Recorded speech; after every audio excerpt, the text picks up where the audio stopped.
Retour de l'info en direct sur Grand Lille TV. Soyez les bienvenus au cœur de l'actualité. Eh bien, la météo de fortes rafales se sont ressenties toute la journée sur la métropole. Des rafales de vent qui vont revenir normalement à partir de jeudi. Puis on parlera également des soldes. Ils ont commencé 9 jours avant les soldes français en Belgique. C'est à suivre dans cette édition.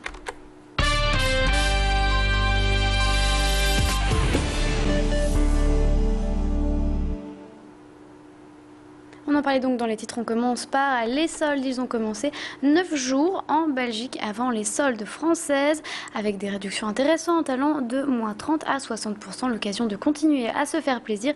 Après les fêtes, les Français étaient nombreux à la frontière de la métropole dans ce centre commercial situé à Courtrai. Ici, les commerçants accueillaient beaucoup de clients français. Les premiers lésés par ces soldes anticipés sont donc les commerçants de la métropole en Alsace-Lorraine, région frontalière de l'Allemagne et du Luxembourg où les soldes commencent plus tôt. Les boutiques peuvent solder leur stock en avance. À Lille, étant confrontés au même problème, les commerçants s'insurgent et demandent des droits similaires. Macha Grunessen a rencontré le directeur du centre commercial de Courtrai. Voici son avis, écoutez. À certains moments, vu l'unification européenne et le marché unique européen, qu'à certains moments, on va se retrouver avec une période de solde qui soit plus ou moins la même chose. Et là, il y aura d'autres atouts. On n'est pas concurrent de Lille. On n'a pas l'intention de concurrencer une métropole. Mais il y a des avantages à Courtrai qu'on ne trouve pas à Lille. Et il y a des avantages à Lille qu'on ne trouve pas à Courtrai. Donc il faut faire le choix. Et c'est cette complémentarité qui va faire que la région complète sera un atout pour les gens qui viendront peut-être de plus loin.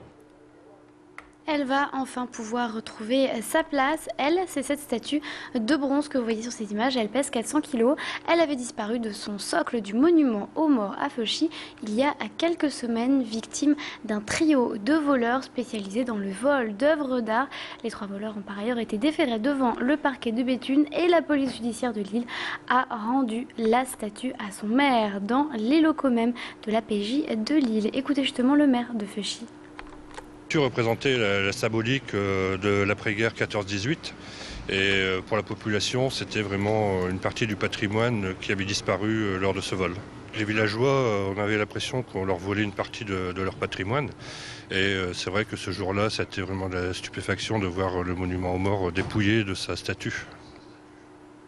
Et on en parlait dans les titres, la météo s'invite au cœur de l'actualité. Aujourd'hui, de fortes rafales ont été observées sur la métropole, mais également dans le Pas-de-Calais, jusqu'à 90 km/h pour Lille et ses alentours, 120 km/h même attendus tout au long du littoral. À noter que ces vents violents devraient revenir à partir de jeudi et qu'ils sont tout de même moins forts que ceux de la tempête Joachim. Attention tout de même aux dégâts qu'ils pourraient occasionner puisque plus près de 3000 personnes ont été privées d'électricité dans le nord tout au long de la journée. La météo et le vent, on y reviendra d'ailleurs dans notre prochain flash. Et puis on vous en parle, Francis Charlet est un ancien notaire, mais surtout il est collectionneur de pendules. Chez lui on trouve des modèles de toutes les époques et de tous les styles, du style empire en passant par celui de la Renaissance ou encore kitsch. Il répare la plupart de ses horloges. Sa passion est née grâce à son cousin qui lui a offert sa première pendule qu'il a réparée lui-même. Écoutez-le justement au micro de Pierre Beaufilin. Il y a un moment, ici en bas, j'en ai 22 qui sonnaient. Donc j'ai dû réduire parce que je dors là au-dessus. Alors vraiment, c'était gênant. Donc j'en ai réduit, il y en a combien je pourrais pas dire, 1, 2, 3, 4, 5, 6, oh, il y a une dizaine qui sonnent encore. Mais comme celle-là, elle sonne très peu. Ding, ding. Mais alors, comme celle-là, elle fait bang, bang.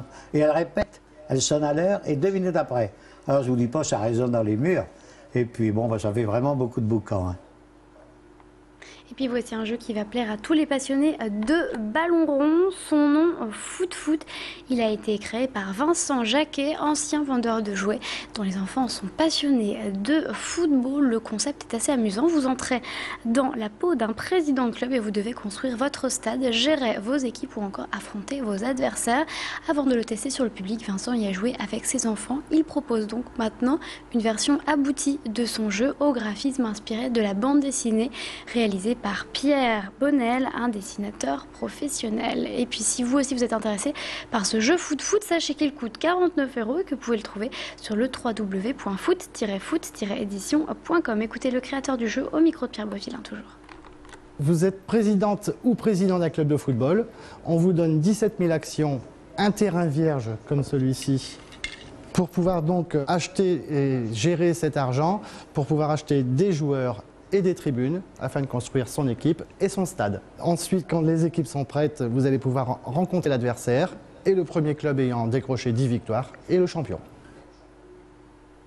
Dans le reste de l'actualité, le ministre de la Culture, Frédéric Mitterrand, était aujourd'hui dans la métropole. Il s'est arrêté à la maison natale du général de Gaulle pour inaugurer la plaque de la Maison des Illustres, un label qui indique les lieux historiques. En effet, vous ne le saviez sans doute pas, mais en tout cas, le général de Gaulle a vécu la première partie de sa vie dans la métropole.